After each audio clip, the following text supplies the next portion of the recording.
Welcome to the Birding Life podcast. My name is Adam, and I'm your host on the podcast where we discover birds and the birders that pursue them. This is episode 37, and today's guest is author, artist, conservationist, and birder Duncan Butchart. The Birding Life is proud to be associated with Swarovski Optic, one of the world's leading producers of binoculars, monoculars, and spotting scopes, as well as the Bird Lasser bird logging app. Spot, plot, play a part. Download and install the app to play your part in social conservation. Be sure to follow this podcast on whatever platform you're listening to it on, and please take some time to rate and comment on it. If you're listening to this podcast between the 16th of November and the 15th of December 2020, you're listening at the right time, because we are right in the middle of our 30 Days of Christmas competition, where we are giving away 30 amazing bird-related prizes over 30 days. Head on over to our Facebook or our Instagram pages to check out how to enter. And also check out our 4-part Ultimate Birders Christmas wish list on our website to get lots of great ideas for birding-related gifts. Everyone that enters the competition over the 30 days goes into a draw to win a pair of Vortex 10x42 Diamondback binoculars sponsored by Wilo Distributors. Also check out the Youth Birding Podcast. Chris is doing an amazing job interviewing some of the best young birders around. Last week's guest was Tristan Odia, a birder from KZN, who shares all about his passion for nature, birding, and his love for herping. The podcast is available on all major podcast hosting platforms, so take some time to check it out. Duncan's book, Garden Birds in Southern Africa, is available from Wild Books online store. If you like the work that we are doing, please consider ordering this book or any other nature-related books using the link provided in the comment section of this podcast. And if you use the code BIRDING, you qualify for a 5% discount on your order. So let's hear from today's guest, Duncan Butchart. Okay, Duncan, I want to welcome you to the Birding Life podcast. It's really cool to get to chat to you finally. I know we've been chatting over the phone for a while, and it's really awesome to get to chat to you today. Yeah, super. Thanks, Adam. Looking forward to it. So one of the articles that I read about you called you an observer of birds. It's a really interesting term. What do you feel is the difference between being an observer of birds and simply being a birder? That's an interesting one. I'm one of the dinosaurs, I suppose, of the birding fraternity. And I grew up at a time, when that was more the norm. And generally, the guys that I followed as a youngster getting into bird, they were really bird watchers. They were people who were studying particular birds and who were devoting a lot of time to documenting what they were seeing. And that's how I grew up with birds, is actually following that. And some of the characters, Peter Mundy, Warwick Tarberton, Peter Steyn, these folks have devoted enormous amount of time just sitting quietly and watching what birds were doing. And for me, I find that very absorbing and very entertaining, and it can be very revealing. You can obviously learn a great deal when you focus on one particular bird or a group of birds rather than a more general approach, which is really, I think, what we see today with birding,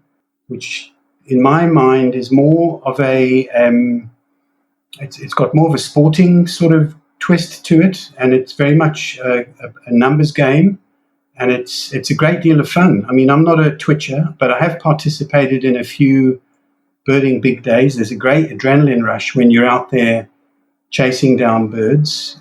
And what I think is, on the one hand, I think we're missing, the modern generation, let's say, the current generation of birders are missing out in a way by not studying the birds more closely that they are seeing. And particularly, it would be great to see more observations being recorded and written down and made available to others.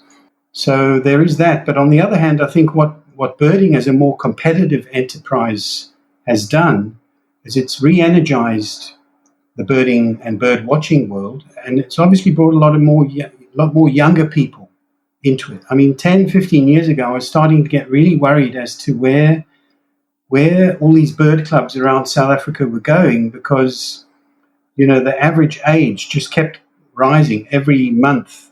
But now I think we've got a lot more young people involved in birding as a dynamic outdoor fun activity. You spoke about how long you've been birding for. I saw that you joined the South African Ornithological Association in 1978. That is now called BirdLife South Africa. And you spoke of that one change about some of the people that mentored you, and maybe that also shaped the type of birder that you are today, or the type of bird watcher you are today. Besides that kind of thing, what changes have you seen in birding over the time that you've been involved in birding and bird watching?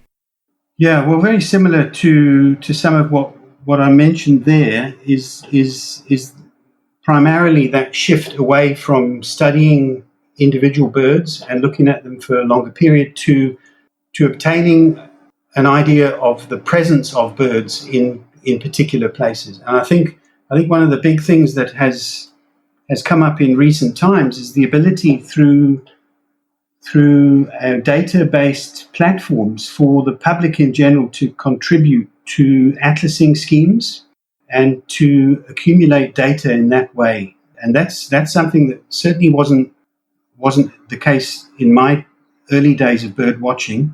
But nowadays it's easy and fun for everyone to contribute to these large databases in terms at least of the occurrence of birds in particular areas. I think there's still a lot to be learned about what individual bird species require in terms of their life and their ecology. We don't know everything about all these different bird species, but at least now we're mapping their distribution very accurately, and the public at large is able to play a big part in that. It's a very interesting discussion, because you think about it, it's almost as if you are the bird watcher you are today because of the people that invested into you and you were starting off your birding journey. And it'll be interesting to see the landscape of birding, 20, 30 years from now. Is it going to be, are we still going to have the depth of knowledge that the previous generation has, or do you maybe feel that there might be some things that we might be missing 20, 30 years? We might have a whole lot more people birding, but possibly the level of knowledge might not be as much as it was before. Yeah, I think that really could be the case. I can see that's a distinct possibility. And one of the things I notice among a lot of bird watchers and birders in South Africa is they don't really have significant bird libraries. A lot of birders, they limit themselves often to the required field guides, and even those are going digital, becoming apps. And I know that's exciting, and it's instant, and it's part and parcel of how we're living in these times. But the depth of information you can acquire from books, many of which were written 30, 40, 50 years ago, it just really enhances your appreciation of nature in general and birds in particular when you can access the sort of content that was gathered and presented by people over many years. And I hope that never gets lost. I know Handbook of the Birds of the World, the Spanish-based organization, they work closely with BirdLife International.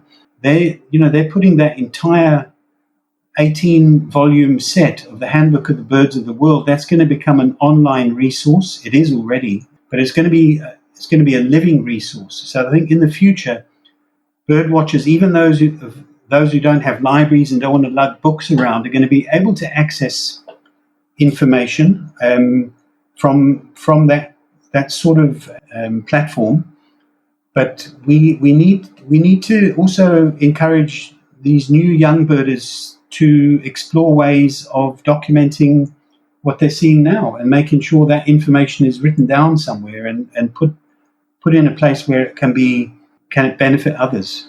Now, Duncan, I know you're not a twitcher. You don't chase after birds all over the country, but you have done some really cool trips because you've got a very impressive life list. So what have been some of the trips that have stood out for you as a birder? What are some of your favorite places to go and see birds?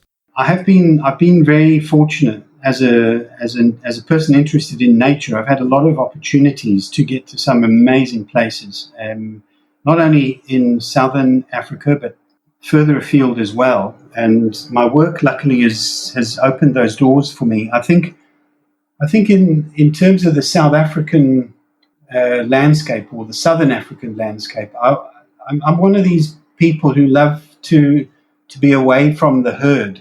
For me, bird watching is often a solitary pursuit. It's part of my way to connect with nature, and it's for me a thing that I love to do quietly on my own, and to sit into a place and wait for birds to arrive around you. Is my preferred way of watching birds. But it is also, obviously, it's great fun to travel with your friends and explore places in small groups. I would say, in terms of South Africa, I think exciting for me have been getting into the forests of the escarpment in Mpumalanga and accessing, parts of that area that are really, really not spoken about much in most of the bird guides. So there are little forests at the bottom of Kaapse. There are forests on the edge of the Barberton Mountains. Most of us probably are aware of the woodbush forests, but there are many other little isolated pockets of forest. If you just follow some of these tracks, you can find incredible little sites that most people will never get to. And that's often, for me, an exciting part of bird watching. Duncan, you are an amazing artist. I mean, we're going to chat about your garden birds in Southern Africa, and I just loved your art in the book. And just, as I've got to know you, just looked a little bit more at the art that you've done. And Fancy Peacock's also spoken about this before, but I want to ask you, how do you feel that you being an artist has enhanced your understanding of birds? Well, I think that takes us back to this idea of observing, because for me, the artwork, the painting and the drawing of the birds comes from watching them closely and carefully. And if you are trying to depict a bird in some form or another, and I often carry around little notebooks and field journals where I scribble my notes and I make field sketches of what I'm looking at. And I think if you follow that approach of trying to put what you see on a piece of paper as an illustration or a drawing, then you are observing birds much more closely than otherwise. And for me, I think the whole notion of drawing a bird is a way of kind of commemorating that encounter that you've had. And it's a way of celebrating the beauty, I think, of the natural world. And if some people later on like what you've done and they want to purchase that, that's a real bonus. So my instinct when I'm looking at birds is to find ways to capture them on paper, to try and find a way to create an interesting illustration out of it. If I look at your art over the years, there has been significant changes in the style of your drawings. How would you say that your art has evolved over the years, and what has shaped that journey? What has helped you to go from where you were before to where you are right now? Okay, so I think in the beginning, I was focusing on garden birds, and I was painting them in a very I would say an old-fashioned style. It was very much a robin on a branch sort of an approach, and not very imaginative. When I look back at those early works, it was really very representational of the bird, and all the emphasis was on trying to get the accuracy of its plumage correct. And that's what you need to do if you're going to be providing illustrations for a field guide or a reference book. It's absolutely essential to get all those details correct. I suppose my first successful foray into that style of painting was with the Vultures of Africa book. And there I created plates, colored plates, in quite a Victorian sort of style, really, of the 12 species of vultures that occur in Africa. And when I look back at that work now, I find it a bit boring. I find that it's a little bit too predictable. And so over time, I loosened my whole technique up and began to sketch and paint birds much more rapidly, with watercolor and pencil, and often working in the field. And a lot of the time you end up with something really quite unusable. But every now and then, you capture a moment, you capture a particular moment, and it seems for me to be more rewarding than a laborious approach to painting individual feathers of birds, is to just capture that character of a bird in a fleeting sort of way. And that's always been my intention with the watercolor painting. So I moved from the tight gouache, which is an opaque paint, which I used for the traditional illustrations. I used from a very tight gouache approach into a looser watercolor style, and that really has persisted for probably the last 20 odd years, and I still love to do that. But in the last couple of years, I've gone again in a different direction with my painting. I'm now interested in creating very stylized representations of birds, but in a way that nevertheless they're still identifiable as individual species. But I'm stripping away the detail. I'm trying to get rid of as much detail as I can, and just making sure that the form of the bird and the character of the bird is retained, but in a very stylistic way. And what's been fascinating for me out of that is the response I've got from people. The traditional bird paintings, representational art of birds, the big galleries, certainly in South Africa, are just not interested in that work. It's not fitting in with what people are paying good money for now, and there's a lot of those really beautiful bird paintings that are just sitting around. They're not in demand, certainly not from the investors. But what I found with this new work that I'm doing is that it's appealing to a new generation, because they're seeing in the stylized representation of the birds, they're seeing a more modern take on birds, and birds are becoming, in these works that I'm doing, they're becoming much more of a decorative piece of art rather than a painting of a particular bird. I suppose the argument that some birders would have, and some people that maybe loved your art back then, with the detail that you captured with the birds, would maybe say that, let me use the word, this Tintin style pop art might not capture as much detail. And, they might, let me use the word, they might say you're watering down your approach. But, what would be your response to those people? Yeah, funny enough, I have had a couple of people say that. But I just feel that as a creative person, I have to evolve. I can't sit doing the same thing, for my whole life. And yes, I accept that it's not everyone's cup of tea. But what I am doing at the moment is I'm using these pop art Tintin. In fact, you're quite right to liken it to the work many of us are familiar with in the Tintin books, because the creator of those stories was a guy called Hergé. He was a Belgian graphic artist, and he's now revered as one of the forefathers, actually, of the pop art movement. And if you look carefully at those Tintin books, you'll see the finesse and the incredible attention that this guy put into every frame of those Tintin books. And that style he developed is a thing called ligne claire. It's a French phrase which means clear line. And one of the characteristics of the Tintin art, if you call it that, is that it's almost without shadows. The shadows are all eliminated. And whereas as a traditional artist, what you're doing to create form is you're actually using shadow and shade to represent curvature in an object. Hergé did away with that altogether, and so you've got this very flat colors, and that's why you see some resemblance to my work with what he's done, because I've followed that approach. What's important for me too is to, and it's been my life goal always, is to somehow find a way to make my art benefit conservation and benefit the long-term survival of birds on this planet and the habitats, importantly, that they belong to. And many artists over the years have been hugely successful in actually generating enormous amounts of money for conservation. Robert Bateman, the great Canadian realist, is one.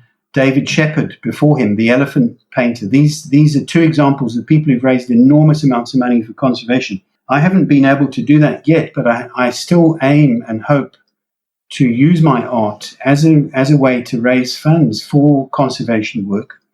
And the way I'm starting this off is with this range of poster prints that I'm currently marketing. These depict the most iconic travel destinations in Africa, and they're basically, each one is a graphic art illustration which tries to capture the essence of a particular destination. And in all of those, you'll find a bird is featured, some bird that is particularly relevant to that particular place. And next year, I've got some other projects that are going to roll out, and I'm hoping to attach those to conservation agencies where we can actually generate some real revenue for conservation work. Well, while we're chatting about your art, if somebody's listening and they'd like to get their hands on some of your art, how do they go about ordering it? Well, I've got a little online store. It's called dbnatureworks.com. And there you can see not only what I've got for sale in terms of poster prints and limited edition prints of mostly coastal birds at this stage in that collection, but you can also see some of my other work if you dig into the blog, and you'll find a whole lot of. I had a blog for a while which I called Never a Gull Moment, and it was really a comical thing because at that point of my life when I started it, I hadn't really had any memorable moments with the seagull because I was living far from the sea. And I had a bit of a wordplay there on Never a Dull Moment and decided to call my blog Never a Gull Moment. And that's still alive, and you can still see those stories and watercolor illustrations of my experiences with birds in Borneo and Brazil and all over Africa. So if you go to www.dbnatureworks.com, you can see what's for sale, and you can also dig into my archive through the blog. Yeah, we'll pop a link into the comment section of this podcast. But many years ago, you mentored guides for the Conservation Corporation Africa, and you helped them to document their intricate knowledge of nature and what they'd encountered. How did that mentorship process look, and how do you feel that ordinary birders can better record that which they observe? Yeah, okay, thanks. That's interesting. That probably was, from a career point of view, that was a real highlight for me. I've made my living over the years in the ecotourism industry, usually creating resources for lodges and hotels, ecological information that can be passed on to their guests. But what happened in, I think it was around about 1999, 2000, I was doing quite a lot of work for CC Africa, as it was called then. Their company is now called And Beyond. Conservation Corporation is now called And Beyond. And what I did there is they have a number of upmarket lodges in 6 different African countries. And each of those lodges has a team of guides and trackers whose job it is to introduce guests to the natural world and show them not only the big 5, but how the whole ecosystem actually works. And we're talking here about places such as the Serengeti, the Masai Mara, the Sabi Sand, Pinda in Zululand was one of their properties and still is, and a few other sites, many sites, in fact. So what I did for And Beyond is I engaged with these teams of guides who were resident at each of these remote properties. And the reason I did that really is that it came as I was, before I'd launched the project with them, it was obvious to me in chatting to these guides that they were seeing incredible things. They were seeing so many fascinating animal behaviors. And that also, because they were moving around the same area every day, 12 months of the year, most of them, they were getting to know individual animals, and they were learning about individual behaviors and particular happenings within specific habitats, but none of it was getting written down. So my concept was to find a way to enable all of these guides to participate in what we would now call a citizen science program, where they could accumulate anecdotal observations and even engage in field projects if they felt capable of that or wanted to learn how to do that. And my job was to move around these properties and coach the guides and encourage them exactly how to go about documenting what they were seeing. And back then, most of these guides were illiterate in terms of computer use, and everyone was still using little notebooks in their top pocket. Many of the guides wanted to learn technology as well, and they wanted to learn how to operate a computer. So that became part of it later, is how to turn your written work into a report that you can email. And so for me, it was an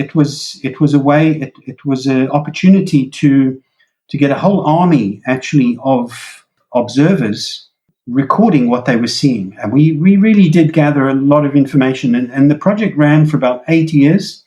Each year we produced a publication called the Ecological Journal. I edited the submissions of every guide. We had about 250 guides that were contributing to that on topics ranging from elephants and lions through all the birds to dragonflies and termites and vegetation.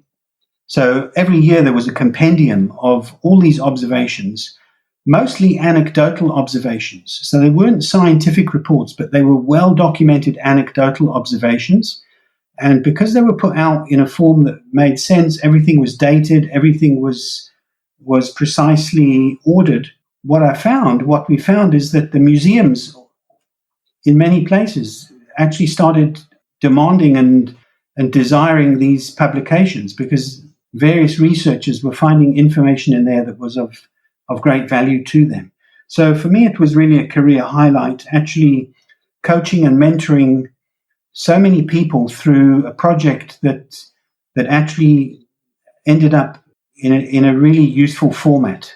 So Duncan, one of the books that you recently wrote was Garden Birds in Southern Africa.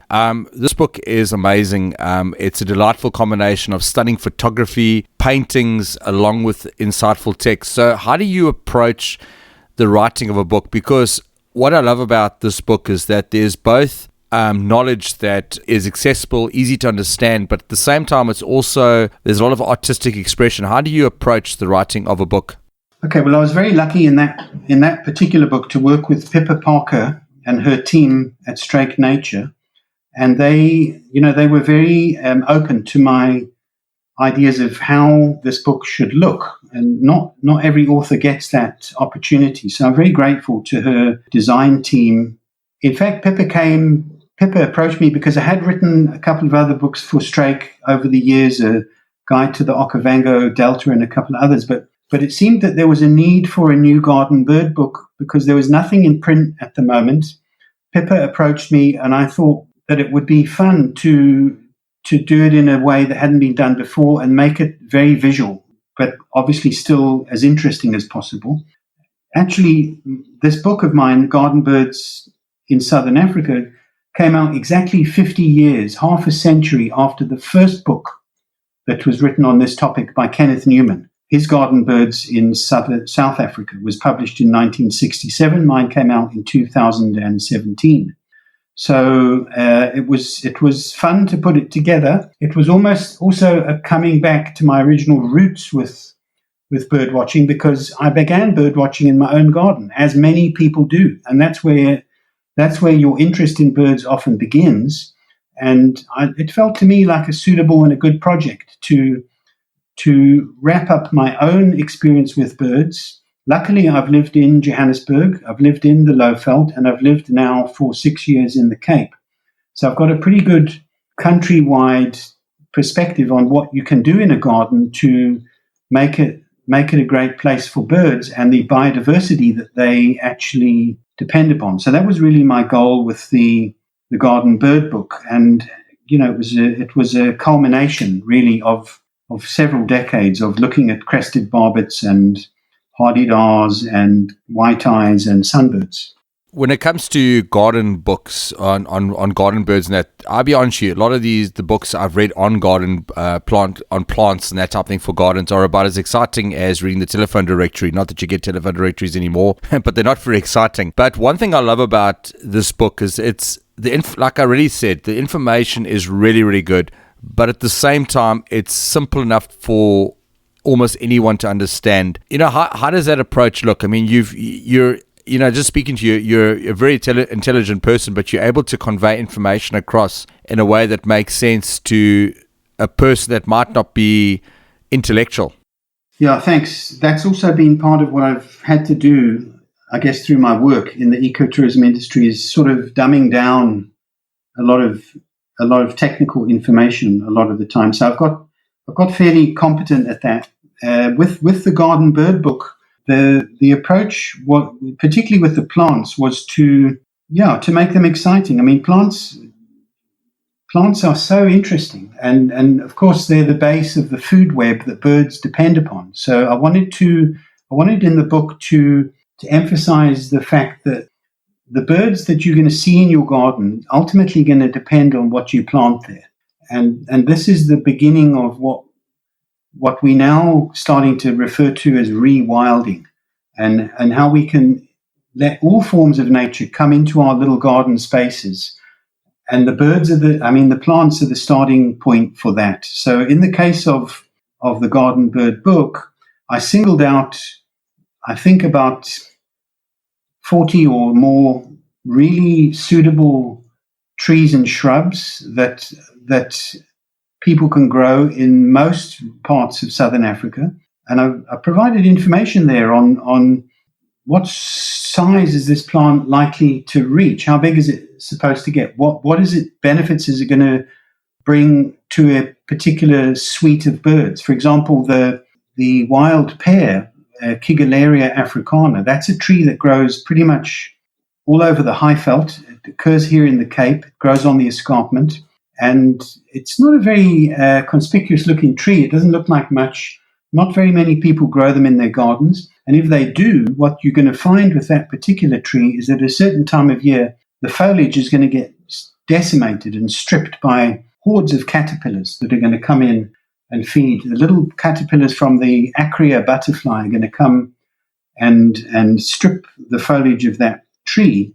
But if you stick around, what you find is the cycle of the caterpillars passes, the leaves resprout on the tree, and it then flowers and produces these little fruits with berries on them that attract hordes of fruit-eating, berry-eating birds. And of course, the caterpillars themselves pull in cuckoos and other birds that love munching on caterpillars. So that's one example of a tree that it may not be the most ornamental, pretty tree to have in your garden, but if you put it in your garden, you're gonna allow for a whole food chain to unravel in front of you, which will benefit birds. And that's what we all need to be doing in our garden spaces, is to create these little islands of biodiversity that are going to enable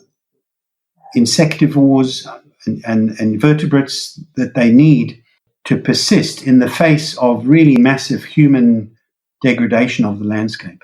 What I also loved about the book was the write-ups of 101 birds that are most likely to appear in the garden. And the write-ups are simple. It's really for somebody who's listening who might not be a birder, who might just be a casual bird watcher, just enjoys birds in the garden. This is really, really awesome. I mean, it's just stuff like a little bit about the bird. You speak there about feeding, the feeding needs, breeding, the voice in terms of the call of the bird, the lifespan of the bird, garden needs, and it's a really also similar species. And it's again, I just love the fact that this book is so accessible for not just for birders, but even for casual bird watchers. Something we watched, one of the big documentaries of this year was Sir David Attenborough's Netflix documentary, A Life on Our Planet, and it speaks about the devastating effects of habitat in the world.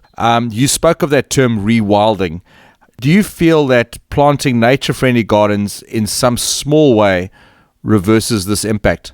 Yeah, of course. I think absolutely it does, and it's one of the only avenues open to us at the moment in our urban areas is to provide ways for nature to cling on and hang on. I'm optimistic that in the future, I mean, we've been shaken really hard this year. The whole planet, at least the human population, has been shaken really hard this year with the virus.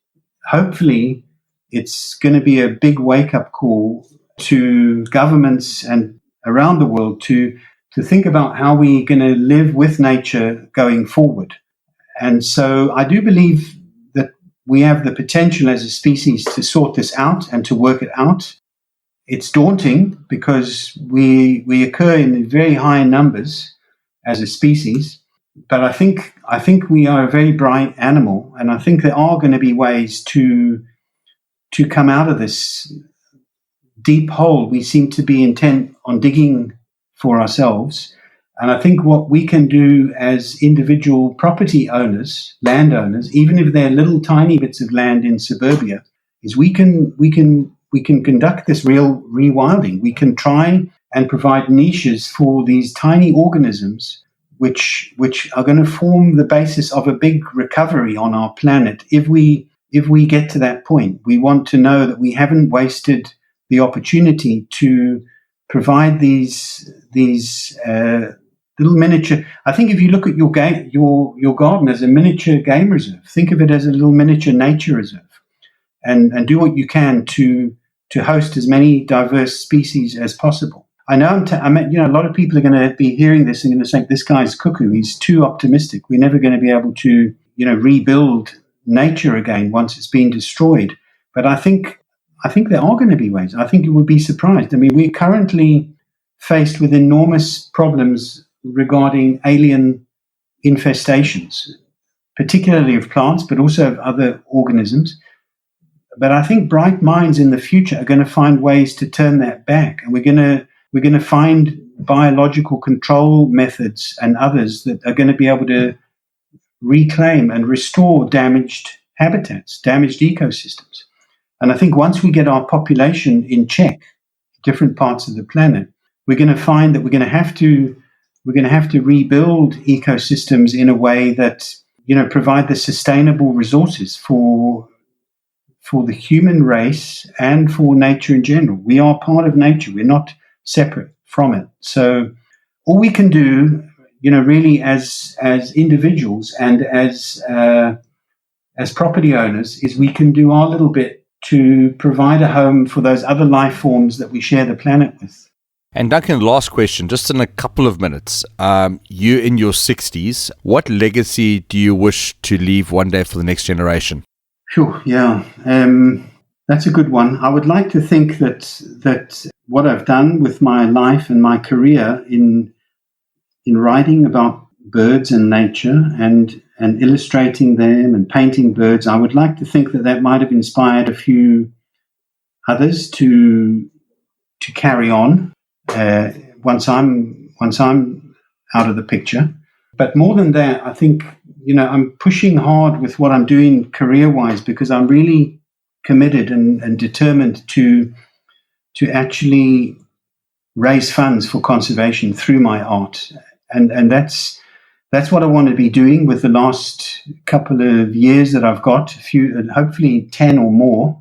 I want the art to have got into a place where it's actually generating revenue for organizations such as BirdLife and others that I feel are doing important conservation work. It's a hopeful and an optimistic goal, but it's one that I'm committed to working towards. And so, yes, that would be it. It would be leaving a legacy through being able to fund conservation work through my art.